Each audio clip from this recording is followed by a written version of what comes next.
Hello friends, তোমরা সবাই কেমন আছো? আমি তৃষা চলে এসেছি তোমাদের কাছে একটি নতুন ভিডিও নিয়ে। জন্মাষ্টমীতে আমি আমাদের ঠাকুরকে এই শাড়িটা পরিয়েছিলাম, তোমরা সবাই দেখেছো ভিডিওতে।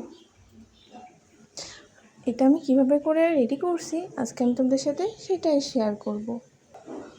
এটা শাড়ি, আমি ঠাকুরের জন্য 4টা জামাও তৈরি করে নিয়েছিলাম। আমি শাড়িতে এই ডিজাইনটা দিব। আমি পদ্ম ফুল, পদ্ম পাতা ও করি আঁকাবো। এই দেখো পদ্ম ফুলগুলো, দেখো তো কেমন লাগছে দেখতে। আর এইটা হচ্ছে ঠাকুরের যে পিছনে চিত্রপট, তাদের জামা। মানে এটাকে আমি রেডি করব। আমি আগেই আঁকিয়ে রেখেছি, পরে আমি রেডি করব সেলাই করে। তাহলে চলো যাওয়া যাক।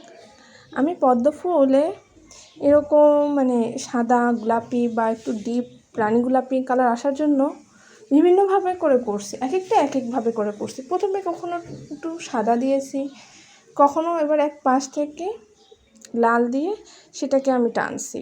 আমি চিকন তুলি ইউজ করছি, কারণ ফুলটার সাইজটা আসলে অনেক ছোট। মোটা তুলি ইউজ করতে গেলে ফুলটা নষ্ট হয়ে যেতে পারে, যার কারণে আমি চিকন তুলি দিয়ে কাজটা কমপ্লিট করার চেষ্টা করছি। তোমরা দেখো, দেখলেই বুঝবা। কোনোটাতে দেখো সাদার কম্বিনেশান করছে একটু বেশি, কোনোটাতে একটু লাল, কোনো পাপড়িটা একটু বেশি সাদা।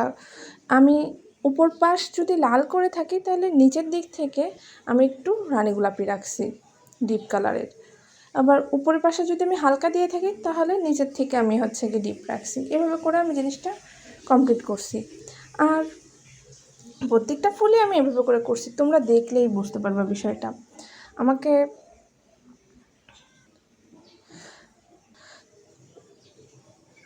আমি কোনো ফুলটাতে পুরোটাই সাদা দিয়েছি, আবার কোনো ফুলটাতে গিয়ে লাল করে, মানে পাপড়িগুলো লাল করে তারপরে আমি সাদা রঙ ইউজ করছি। এক একটাতে আমি এক একভাবে করে করছি। আর আমি আশপাশের বর্ডারটা লাল দিয়ে করছি, কারণ ফুল দেখবা ফুলের পাশ দিয়ে না একটু ডিপ কালারটা থাকে, যার কারণে ওইটা করছি। কতটুকু আমি করতে পারছি জানি না, বাট ট্রাই করছি। এখন কেমন কি হয়েছে, আদৌ পদ্ম ফুল লাগছে নাকি শাপলা ফুল লাগছে, সেটা তো তোমরাই বলবা। তোমরা দেখেই বলো আসলে এটা পদ্ম ফুল হয়েছে নাকি শাপলা ফুল।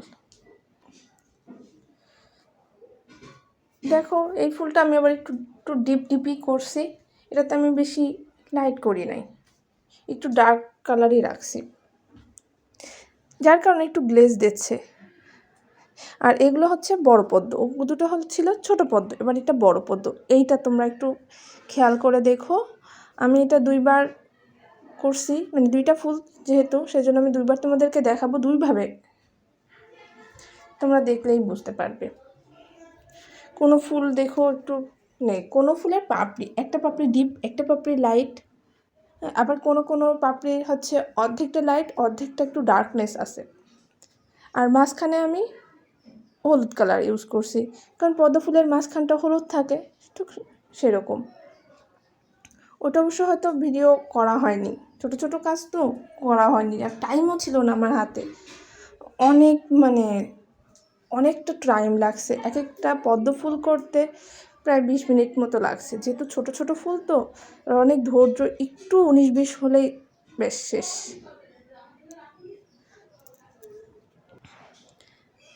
দেখো এই ফুলটা, বড় পদ্ম ফুলটা দেখো তো, পাপড়িগুলো দেখতে কেমন লাগছে।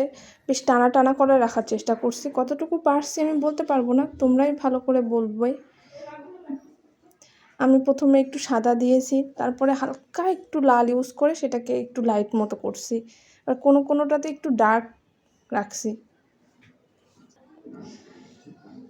নিচের দিকটা একটুখানি ডার্কনেসই রাখছি, আর উপরের দিকটা আমি একটু লাইট রাখছি, যাতে করে দেখে মনে হয় যেন পাপড়িটা ফুটে আছে। তো ফোটা ফুল, নিচের দিকটা একটু ডার্কনেস, আর উপরের দিকটাতে সূর্যের আলোতে একটু লাইট, একটু হালকা কালার। আর নিচের ফুলটা দেখো আমি ওটা কিন্তু একটু অন্যরকম, ওটা পাপড়িটা ঠিক গোল পাপড়ির মতো করে দেওয়ার চেষ্টা করছি। কতটুকু করতে পারছি জানি না, কিন্তু পাপড়িটা গোল হয়ে রয়েছে এমনভাবে। তোমরা দেখো, দেখলে বুঝতে পারবে। তো দুইটা দেখিয়েছি, তোমরা দেখলেই বুঝবে কেমন আসলে করার চেষ্টা করছি বা আমি কীরকম তোমাদেরকে বোঝাচ্ছি। তোমরা একটু খেয়াল করে দেখবা, যখন করবা একটু খেয়াল করে করবা।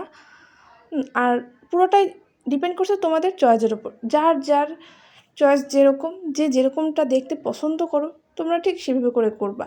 তোমরা যদি একটু লাইট পছন্দ করো তাহলে লাইট, আর যদি একটু ডিপ পছন্দ করো তাহলে ডিপ। ক্যামেরাতে ভালো হয়তো বোঝা যাচ্ছে না, আমি যখন ছবি তুলছি তোমরা গিয়ে ছবিতে তো দেখছো। আমি কাজ করার সময় আসলে ওখানে আমার ছায়া পড়ছিল, আমি লাইটের অপোজিটে ছিলাম, দুপাশে লাইটে জ্বালিয়েছি, তারপর অপোজিটে ছিলাম বিধায় অনেক সময় ছায়ার কারণে বোঝা যাচ্ছে না, একটু জল করতেছে। তাও আমি চেষ্টা করছি জিনিসটা বোঝানোর, কতটুকু হয়েছে জানি না। দেখো আমার কিন্তু 2টা পদ্মফুলই প্রায় কমপ্লিট হয়ে গেছে। ওই জায়গাটা আমি একটু কোনা করে রাখছি, যার কারণে ওই পাপড়িটা একটু অন্যরকম দেখা যায়। সেজন্য আমি এবার একটু আগে কড়ি করে নিব। কড়িগুলো আমি ডার্ক রাখছি, একটু ডিপ গোলাপি, যাতে করে দেখতে বেশি ভালো লাগে। ওটা আমি লাইট করি নাই, ডিপই রাখছি। আর প্রত্যেকটা পাতার উপরে 2টা করে কড়ি দিয়েছি, যেটা দেখতে আমার কাছে বেশ ভালো লেগেছে। আমি একটা দিয়েছিলাম, দেখি যে একটাতে কেমনই লাগছে, একটু ফাঁকা যার কারণে আমি 2টা করে কড়ি রাখছি, যেটা দেখতে বেশি সুন্দর লাগছে। এবার আমি পাতাগুলো করব। পাতাগুলো আমি ডিপ সবুজ দিয়েই করছি, তবে পিছনে যে চিত্রপটগুলো ওইগুলোর পাতাতে আমি একটু বেশ কালারফুল রাখছি, কোনোটা একটু হালকা, কোনোটা একটু ডিপ, এভাবে করে রাখছি। আর এখানকার সবকটা পাতা আমি একটু ডিপ করেই রাখছি। আর দেখো এক একটা পাতা, কোনো পাতাটা একটুখানি গাঁদা টাইপের, কোনো পাতাটা একটু ছড়ানো টাইপের। আমি এখানে 2 ধরনের পাতা ইউজ করছি,